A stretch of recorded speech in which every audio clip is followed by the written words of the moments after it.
नमस्कार, मी निवेदिका साक्षी Waghmare जनअभियान news channel मध्ये आपले सहर्ष स्वागत करते.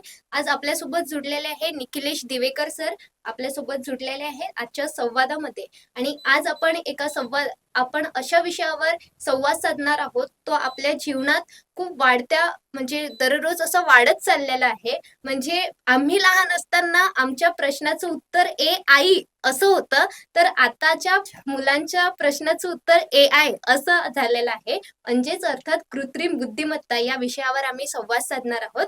तर दादा सर आपल्यासोबत जुटलेले आहेत. सर जनअभियान न्यूज चॅनल मध्ये आपले सहर्ष स्वागत करते. नमस्कार. तर सर कृत्रिम बुद्धिमत्ता म्हणजेच नेमकं काय? कृत्रिम बुद्धिमत्ता म्हणजे एखाद्या संगणकाची किंवा यंत्राची काम करण्याची क्षमता. हं. जसं की आधी माहिती जमा करणं आणि त्याच्यावर विचार करून निर्णय घेणं. त्या संगणकाला आपल्याला माहिती द्यावं लागतं आणि माहिती घेतल्यावर तो त्याच्यावर विचार करून निर्णय घेतो. जसं आपण पाहतो की बुद्धिमत्ता माणसामध्येही आहे, प्राण्यामध्ये आहे. एखादा कुत्रा झाला, हत्ती झाला, मांजर हे विचार करतात आणि निर्णय घेतात. हं. पण ते नैसर्गिक प्राणी आहे. पण हे कृत्रिम आहे म्हणजे मानवानिर्मित आहे. कृत्रिम असल्यामुळे त्याला कृत्रिम बुद्धिमत्ता असं म्हटलं जातं. इतरांसारखेच ते विचार करतात, पण त्यांना निर्जीव असतात. हं. हा फरक आहे फक्त त्याच्यामध्ये. म्हणून त्याला कृत्रिम बुद्धिमत्ता असं असं म्हणतात. म्हणतात. आणि कृत्रिम बुद्धिमत्ता हे कधीपासून चालू झाली आणि कशी चालू झाली? कृत्रिम बुद्धिमत्ता तसं म्हटलं तर त्याचा एक कुठला वर्ष नाहीये, हं. की जसं टेलिव्हिजन या साली सुरू झाला हं. किंवा रेडिओ या वर्षी सुरू झाला. कृत्रिम बुद्धिमत्ता जसं कॉम्प्युटरची सुरुवात झाली हं. 1950 नंतर, तसाच त्याच प्रकारे कृत्रिम बुद्धिमत्तेची 1950 पासून सुरुवात म्हणायला हरकत नाही. पण खऱ्या अर्थानं 1956 साली कृत्रिम बुद्धिमत्तेला हे नाव मिळालं. कारण अमेरिकेमधले काही शास्त्रज्ञ एकत्र आले आणि ते एकत्र येऊन त्यांनी ही जशी-जशी त्यांनी ओळखलं, की कॉम्प्युटरची पॉवर वाढत जाणार आहे, बुद्धिमत्ता वाढत जाणार आहे, म्हणून त्याला कृत्रिम बुद्धिमत्ता, मानव निर्मित म्हणजे कृत्रिम, ही बुद्धिमत्ता नाव दिलं 1956 साली. आणि त्याच्यानंतर याचा हळू प्रगती होत गेली, हळू विकास होत गेला. असं उत्क्रांती म्हणू ना आपण, हं. तशी होत गेली. 1990 पासून जसे संगणक खऱ्या अर्थाने प्रगत झाले, तसं कृत्रिम बुद्धिमत्तेला चालना मिळाली. 1997 साली IBM तुम्ही ऐकलं असेल कॉम्प्युटर्स, तर IBM कंपनीनं एक डीप ब्लू नावाचा संगणक तयार केला आणि या डीप ब्लू संगणकाने गॅरी कॅस्परोव्ह जो बुद्धिबळाचा जगज्जेता आहे, जो चॅम्पियन आहे चेसचा, त्याला 1997 साली कॉम्प्युटरने हरवलं. ती एक मैलाचा दगड असा होता. आणि पण त्या कॉम्प्युटरनी जेव्हा कॅस्परोव्हला हरवलं, कॅस्परोव्हचं हे वाक्य आहे, की जरी हा कॉम्प्युटरने मला हरवलं असेल, तरी तो आनंद साजरा करू शकत नाही, कारण तो निर्जीव आहे. तर त्यानंतर हळूच 2010 ला हळू कृत्रिम बुद्धिमत्ता वाढत गेली आणि तुम्ही 2011 साली Alexa, तुम्ही Apple कंपनीचा मोबाईल माहिती आहे. हं. त्यांनी पहिल्यांदा 2011 साली Siri सुरू केलं. Siri किंवा Alexa तुम्ही म्हणता ना, आपण कमांड देतो मोबाईलला, की Alexa आवाज मोठा कर. Alexa रेडिओमधलं एखादं गाणं लावून दे. Alexa माझ्या कॉन्टॅक्ट लिस्टमधून माझ्या या मित्राचा नंबर शोधून त्याला फोन लाव. हे जे आपण Alexaवरून तिथून एक महिला बोलते आपल्याशी, तुम्ही ऐकलं असेल हो. ना ते. ती कृत्रिम बुद्धिमत्ताच आहे. आर्टिफिशियल इंटेलिजन्स आहे. 2011 ला त्याची सुरुवात झाली आणि आज 2020 नंतर म्हणजे 2025 साली तर याचा खूप जास्त विकास होत गेला. पहिल्यापेक्षा 2000 सालापेक्षा ही अजून बुद्धिमान होत चालली आहे. तुम्ही त्याला जितकं माहिती पुरवाल, डेटा पुरवाल, तितकी ती बुद्धिमान होत जाते.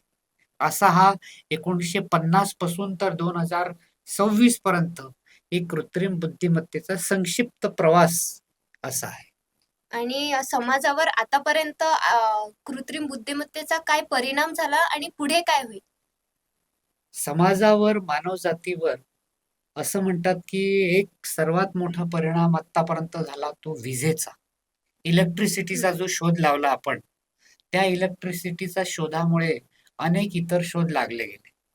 तेवढाच किंबहुना त्याच्यापेक्षाही महत्त्वाचा शोध या कृत्रिम बुद्धिमत्तेमुळे लागला आहे आणि मानवी समाजावर या कृत्रिम आर्टिफिशियल इंटेलिजन्सचा खूप जास्त परिणाम होतोय. पहिला आता तुम्हाला काय उदाहरण देऊ? कुठलं असं क्षेत्र आहे, की ज्या क्षेत्रावर याचा परिणाम होणार नाही? जसं आपण पहिलं पाहू, की आरोग्य व औषधे. हं, आपण पाहतो, की आरोग्य माणसाचं औषधांवर अवलंबून आहे. पण आरोग्य व औषधे म्हटलं, तर एआय जे आहे, हे याच्यामध्ये एक क्रांतिकारक बदल घडवून आणत आहे. आधी कसं होतं, की आपल्याला जसं की सीटी स्कॅन जे आहे, सीटी स्कॅन, एम-आर-आय जे आपण काढतो, ते त्याच्यामध्ये सर्व फोटो काढतो. हं. 100 रुग्णांचे फोटो त्याला देतो आणि रुग्णांचे फोटो काढल्यावर त्याचे 100 रुग्णांचे फोटो काढल्यावर ते कॉम्प्युटर त्यातला फरक ओळखतं, की कुठल्या रुग्णांवर जिथे सूज आहे आतमध्ये, कुठे फोड आहे, कुठे रक्त येत आहे.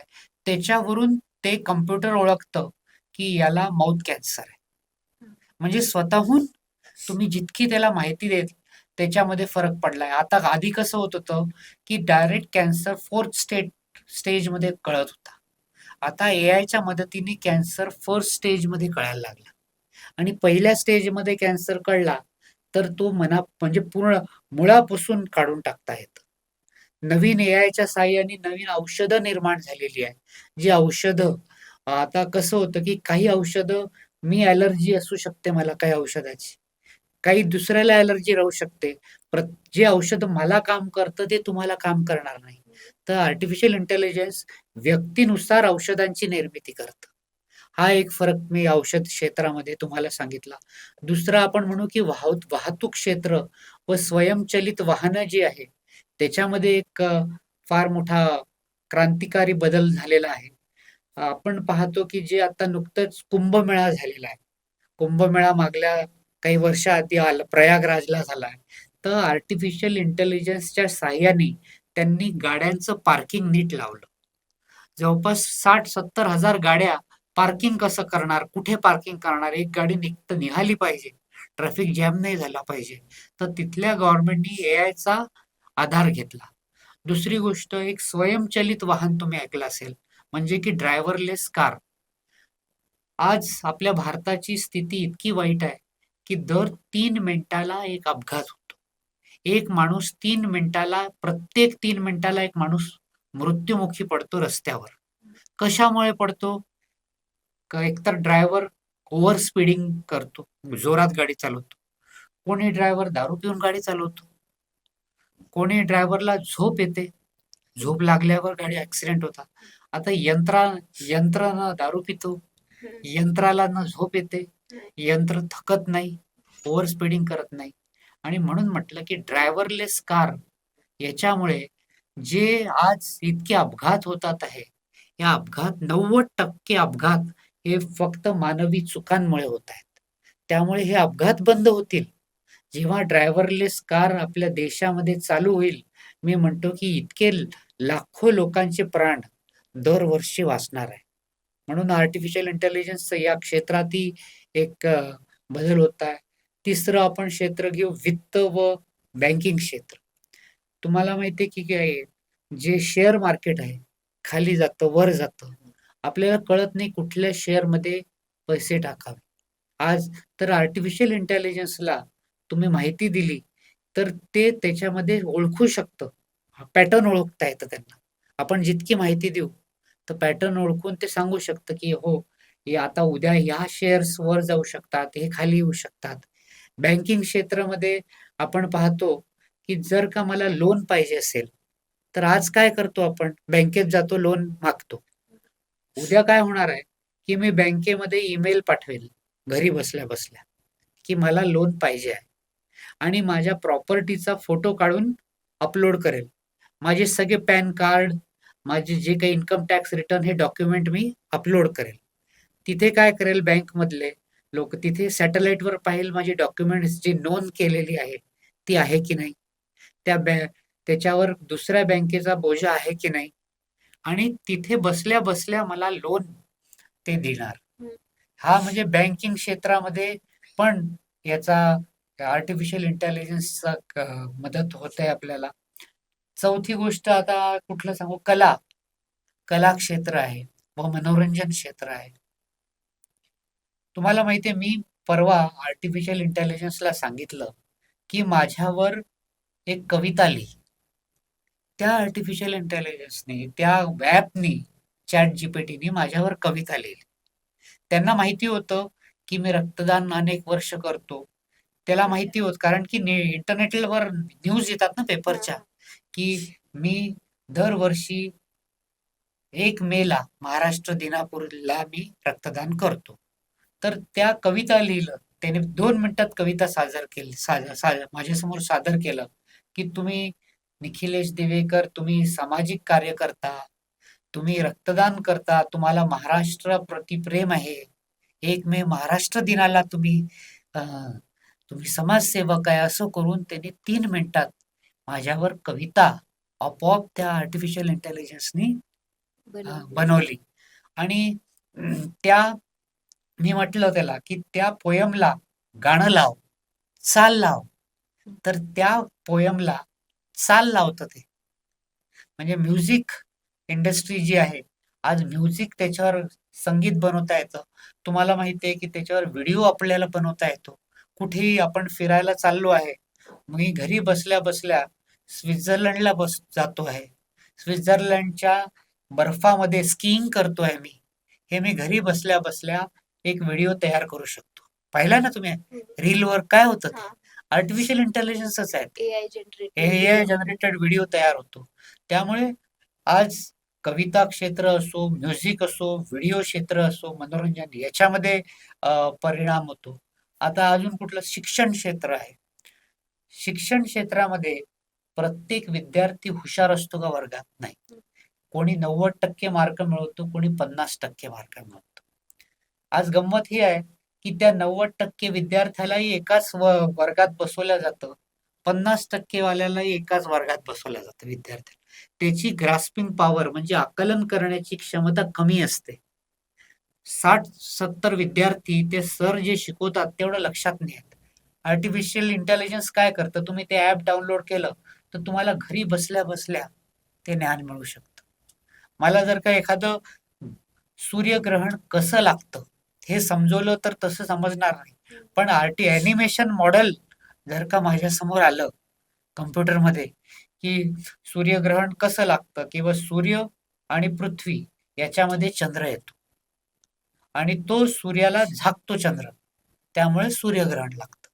तर हे अशा गोष्टी शिक्षणाच्या सुद्धा आर्टिफिशियल इंटेलिजन्स, जे कठीण आहे शिक्षण ते सोपं करून आपल्याला सांगतं. जे उदाहरणार्थ दूर जे खेड्यागावामधले विद्यार्थी आहेत, तिथे त्या विद्यार्थ्यांना मुंबईसारखं उच्च शिक्षण दिलं जातं का? नाही दिलं. तर मुंबईतला एखादा टीचर एआय मार्फत खेड्यातल्या विद्यार्थ्याला, जो मागासलेला भाग आहे, आदिवासी भाग, तिथे सुद्धा तो शिक्षण देऊ शकतो आर्टिफिशियल इंटेलिजन्सच्या मदतीनं. आता अजून क्षेत्र म्हटलं तर शेती क्षेत्र आहे. इंग्लंड मधली एक गोष्ट आहे, खरी घटना, की एक शेतकरी घरी बसल्या बसल्या शेती करतो. आता तो शेती कसा करतो? तो घरी बसल्या बसल्या ते ड्रोनच्या आधारे, ड्रोन माहिती आहे तुम्हाला, ड्रोनला टाकी जोडली असते, त्याच्यावर फवारणी, त्यात औषधं टाकली असतात.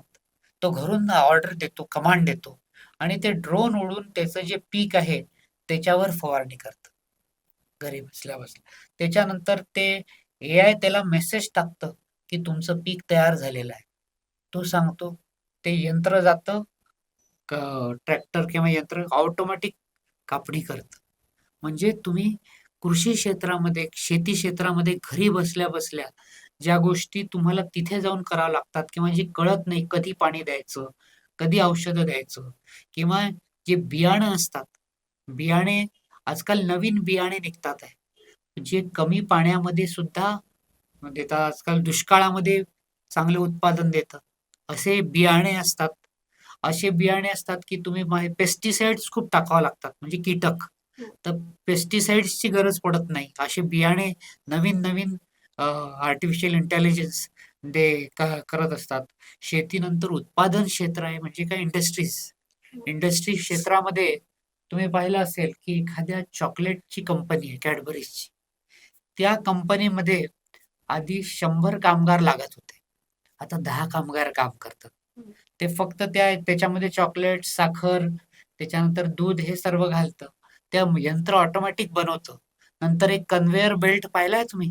कन्व्हेयर बेल्ट असा असतो. हं. त्या बेल्टवर ते चॉकलेटचे छोटे-छोटे पडतात ड्रॉप्स आणि तयार होतात. चांगल्यात चांगलं उत्पादन होतं. क्वालिटी खरं कमी जास्त होत नाही. हं. मानवी चुकांमध्ये पण पण एकीकडे तर हे रोजगार हातातून घेते ना आर्टिफिशियल इंटेलिजन्स. मग रोजगारावर काय परिणाम होत आहे? रोजगार जरी हातातून घेत असेल, एक नीती आयोगने सांगितलं की जवळपास 20 लाख रोजगार आर्टिफिशियल इंटेलिजन्स कमी करत आहे. पण रोजगार दुसरीकडे 30 लाख नवीन रोजगार तयार होतात आहे. हं. आर्टिफिशियल इंटेलिजन्सचा. त्या विषयावर मी येतो. एक अजून तुम्हाला क्षेत्र सांगतो मी की हवामान क्षेत्र आहे. हं. आधी माझ्या बालपणी हवामान क्षेत्राबद्दल असं म्हणायचे, की जर का पाऊस येणार असं म्हटलं तर तो येणारच नाही. हं. मुद्दामून लोक छत्री न्यायचे नाही. जर का हवामान क्षेत्राची जी भविष्यवाणी आहे, की आज संध्याकाळी पाऊस पडणार, तर मुद्दामून छत्री नेणार नाही कारण ती हमखास चुकायची.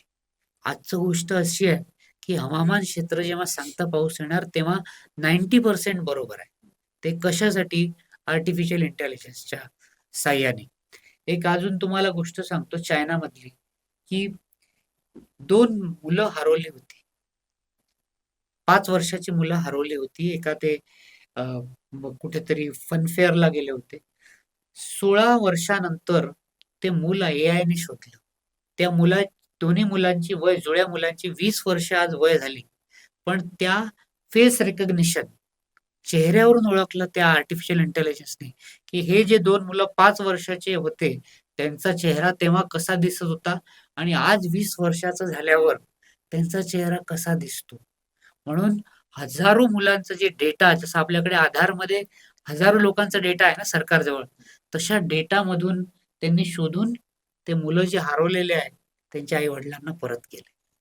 आणि म्हणून आर्टिफिशियल इंटेलिजन्सचा एक जबरदस्त परिणाम आपल्या मानवी सभ्यतेवर होणार आहे. हे आपल्यासाठी एक प्रकारे चांगलं आहे. तुम्ही कुठला प्रश्न विचारला होता? रोजगारविषयी. रोजगाराचा मी सांगतो तुम्हाला, की रोजगार म्हटलं तर सर्वात आधी जे त्याच्यात जास्त मेहनत अनस्किल्ड लेबर जे आहे, हं. कौशल्य नाहीये, ते 100% रोजगार कमी होणार आहे. हं. जसं ड्रायव्हरलेस कार झाल्यावर रोजगार बंद झाले. त्याच्यानंतर वेटर्सचे तुम्हाला माहिती आहे रोबोट चायना, अमेरिकेच्या हॉटेल्समध्ये फूड सर्व्ह करतात. जे छोटे-छोटे काय म्हणतात त्याला अकाउंटंट्स त्यांचं काम कमी होतं. तुम्ही बघा कॅमेरामन जे होते, आपण आधी कॅमेरामनला बोलवायचो. हं. घरच्या लग्नामध्ये, छोट्या कार्यक्रमामध्ये. आज कॅमेरा आपला मोबाईल इतका प्रगत झालेला आहे, की आपण फोटो काढतो स्वतः. त्यामुळे फोटोग्राफरचंही काम कमी झालेलं आहे. असे अनेक रोजगार आहेत, ते कमी झालेले आहेत. पण असे अनेक रोजगार आहेत, जे नवीन उत्पन्न झालेले आहेत. आपल्या देशामध्ये जवळपास जे आर्टिफिशियल इंटेलिजन्सचा अभ्यास करतील, त्यांना भरमसाठ नोकऱ्या उपलब्ध आहे. म्हणून मी युवकांना म्हणेल, की तुम्ही जे काही क्षेत्र कराल, तुम्ही जर्नलिझम करता, तुम्ही आज पत्रकार आहात, तर तुम्ही आर्टिफिशियल इंटेलिजन्सची मदत घेतली, तर तुम्हाला जास्तीत जास्त त्याच्यावर माहिती मिळेल. तुम्ही एआयला म्हटलं, की आज दिवसभरामध्ये अ, कुठल्या-कुठल्या बातम्या येतात माझ्यासमोर, ते सांग. तर आर्टिफिशियल इंटेलिजन्स तुमच्या दिवसभराच्या ज्या काही बातम्या आहेत, तुमच्यासमोर हजर करेल आणि तुम्हाला ते बातम्या तुमच्यासमोर कशाप्रकारे मांडायच्या हे लिहून पाठवेल. म्हणून मी म्हणेन, की आजच्या युवकांना की तुम्ही जे काही क्षेत्र करता त्याच्यामध्ये AI ची एक टीम तयार करा. म्हणजे तुम्ही AI शी दोस्ती करा हम्म. आणि त्यामुळे तुम्हाला त्याच्यावर अजून पारंगत होता येईल आणि तुमच्या क्षेत्रात अजून काम करता येईल. जे लोक AI ची मदत घेणार नाही, युवक लोक, ते हळूहळू बेरोजगार होतील आणि जे AI ची मदत घेतील ते नक्कीच त्यांचा विकास होईल. आणि भविष्य कसं असेल मग पुढचं? आर्टिफिशियल इंटेलिजन्सचं भविष्य मला असं वाटतं की हे सांगणं अवघड आहे. पण सगळ्यात पहिले आर्टिफिशियल इंटेलिजन्स काम कसं करतं, हा एक तुम्हाला मी सांगतो. आर्टिफिशियल इंटेलिजन्स जे आहे, ते सगळ्यात आधी माहिती जमा करतं. आपण कॉम्प्युटरला माहिती देतो, डेटा देतो. त्याच्यानंतर ते काय करतं, ते जितकी जास्त माहिती घेतल्यानंतर ते कॉम्प्युटर त्या माहितीचं एक पॅटर्न तयार करतं, सारखेपणा शोधतं आणि सारखेपणा शोधल्यानंतर त्याच्यावर भविष्य पूर्वानुमान करतं. आलं लक्षात तुम्हाला? भविष्यवाणी करतं आणि त्याच्यानुसार ते आपल्याला निर्णय देतं. तर आता तुमचा विषय होता, की भविष्यामध्ये दीर्घकालीन भविष्य जे आहे, ते सांगणं जरी अवघड असलं, तरी काही ढोबळ गोष्टी तुम्हाला ह्याच्यातून सांगता येतील. पहिली गोष्ट तर आर्टिफिशियल इंटेलिजन्समुळे गरिबी संपून जाईल. आज गरिबी जी आहे किंवा जे विषमता आहे, श्रीमंत आहे, एकीकडे श्रीमंती वाढत चालली, दुसरीकडे गरिबी वाढत चालली. तर हे भविष्यामध्ये आजपासून मला वाटतंय 200-300 वर्षानंतर, 150 वर्षानंतर गरिबी संपून जाणार आहे आर्टिफिशियल इंटेलिजन्समुळे. आपण जे मानवी श्रम करतो, आपण मेहनत करतो, मग शारीरिक श्रम असेल किंवा बौद्धिक श्रम असेल, त्याच्यामुळे आपण मेहनत केल्यावर पैसे कमवतो. मेहनत करतो ना आपण, पैसे उद्या आपल्याऐवजी मशीन्स काम करतील आणि आपल्याला एवढी संपत्ती तयार होणार की आपल्याला काम करायची गरज भासणार नाही. फक्त मशीन्स तयार करावं लागतील. मशीन्स आपोआप सेल्फ तयार होतील. हम्म. तुम्ही समजले? सेल्फ लर्निंग, त्याला शिकवावं नाही लागत, ते आपोआप शिकतं. तुम्हाला एकदा या AI तयार झालं की सगळ्यात पहिले तर गरिबी मी सांगितल्यानुसार करेल. तुम्हाला फक्त तुमच्या मित्रांना, मैत्रिणींना भेटायला घराच्या बाहेर पडा. तुम्हाला कुठे फिरायचं असेल तर घराच्या बाहेर पडा. तुम्हाला फार तर ऑफिसला जायची गरज नाही. तुमच्या घरी बसून तुमचे सगळे ऑफिसर ते आपापल्या घरी बसून ऑफिसचं काम करू शकेल तुम्ही. तिसरी गोष्ट, मानवाची निसर्गावर पूर्ण नियंत्रण राहील. आज आपण पाहतो कुठे जास्त पाऊस पडतो, कुठे पाऊस पडतच नाही. उद्या आपल्या मर्जीने आपण कुठे पाहिजे तिथे पाऊस पाडू शकतो. आपण वाळवंटात पाऊस पाडू शकतो. ज्या भागामध्ये पूर येतो तिथे पाऊस आपण थांबवू शकतो. आधीच ठरवू शकतो कुठे पाऊस पडायचा, कुठे नाही पडायचा. आपण जर का असं वाटलं की जगाची लोकसंख्या आता खूप वाढते, आपण मंगळावर वस्ती बनवू शकतो. त्याच्यामुळे तुम्ही एक पाहिलं असेल, एक विज्ञान कथा वाटेल तुम्हाला. तुम्ही असं ऐकलं असेल की एक चिप असतं ना, एवढं आपल्या मोबाईलमध्ये पण एक चिप असते. तशी मायक्रोचिप आज प्रयोग झालेला आहे की माणसाच्या मेंदूत लावला आहे त्यांनी. अमेरिकेमध्ये जो माणूस पॅरालिसिस आहे, त्याला हातपाय चालत नाही, अशा माणसाला मायक्रोचिप लावलेला आहे. तो नुसता विचार करतो आणि ते कॉम्प्युटरवर तो आदेश देऊ शकतो कॉम्प्युटरला, की विचार करून, की त्याचा हात असतो प्रोस्थेटिक लिम्स, म्हणजे हात तुटला आहे तर तो विचार करून हात उचलू शकतो. किंवा कॉम्प्युटरला म्हणतो की माझ्यासाठी मी काय म्हणतोय ते बोल. ते कॉम्प्युटर बोलतं. तो स्टीफन हॉकिंग्स, तुम्ही ऐकला ना, तो शास्त्रज्ञ होता. हळूहळू जे माणसाचं शरीर आहे त्याच्यामध्ये यंत्रमानव, तुम्ही टर्मिनेटर पिक्चर पाहिला का आर्नॉल्डचा? त्याच्यामध्ये अर्धा माणूस आणि अर्धा यंत्र. म्हणजे रात्रीच्या वेळेस तुमच्या डोळ्यांना रात्रीचं दिसेल, जे कॅमेरा असतात ना इन्फ्रारेड, असा अर्धा मानव, असे नवीन एखादी स्पीशीज तयार होऊ शकेल भविष्यामध्ये, जी मानवापेक्षा बुद्धिमान, माणसापेक्षा जास्त दूर रात्री दिसणारी, तो जास्त ताकदवान, त्याचं शरीर जे आज आपले हाड जे आहेत हे हाडांपासून बनलं आहे, तर हाड जे आहे याच्याऐवजी पूर्ण लोखंडी हाड राहू शकतात. शरीर वरून नॉर्मल दिसेल, पण माणूस नॉर्मल दिसेल, पण तो अर्धा मानव अर्धा यंत्र. अशा प्रकारचं नवीन एक स्पीशीज तयार होईल. आणि पण एक गोष्ट एक महत्वाची गोष्ट सांगायची होती, की इलॉन मस्क नावाचा तुम्ही ऐकला असेल, एक मोठा अमेरिकन टायकून आहे. तो म्हणाला, की आर्टिफिशियल इंटेलिजन्स म्हणजे कृत्रिम बुद्धिमत्ता ही मानवी सभ्यतेच्या अस्तित्वासाठी एक फार मोठा धोका आहे. तुम्हाला सांगतो, की आपण आज हा जो प्राणी आहे, मानव आपण प्राणीच आहोत एक प्रकारे. हं. एक जवळपास 40 लाख वर्षाच्या उत्क्रांतीनंतर आपण इथपर्यंत पोहोचलोय. 40 लाख वर्ष आपण माकडापासून इथपर्यंत आलोय. पण हा कॉम्प्युटर मागील 75 वर्षातच आज 4 वर्षाच्या मुला एवढी बुद्धी त्याला आली. 4 वर्षाच्या. किती वर्षात? 75 वर्षात. 200 वर्षामध्ये त्याची बुद्धी जी वाढत जाईल, ती माणसा एवढे वाढेल. आणि त्याच्या पुढे त्याची बुद्धी इतका प्रगत होईल, कदाचित त्यांच्यामध्ये चेतना निर्माण होऊन त्यांना वाटेल, की आपण हे माणसांना आपल्या पुढे जाऊ नाही देऊ. आपण त्यांचे स्वामी बनू. आणि कदाचित हे आर्टिफिशियल इंटेलिजन्स माणसाला संपुष्टात आणू शकतील, नामशेष करू शकतील. ही पण आजच्या शास्त्रज्ञांना भीती वाटते. त्यामुळे पण इतके आपल्याला आज घाबरायची गरज नाही.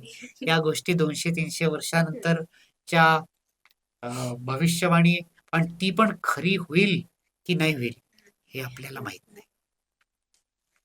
आपल्याला संपूर्ण कृत्रिम बुद्धिमत्ताबद्दल सरांनी संपूर्ण माहिती सांगितलेली आहे. त्याचं भविष्य कसं राहणार आणि भीतीदायक पण ठरू शकते अथवा नाही पण ठरू शकते, हे आपल्याला या संवादातून समजलंच आहे.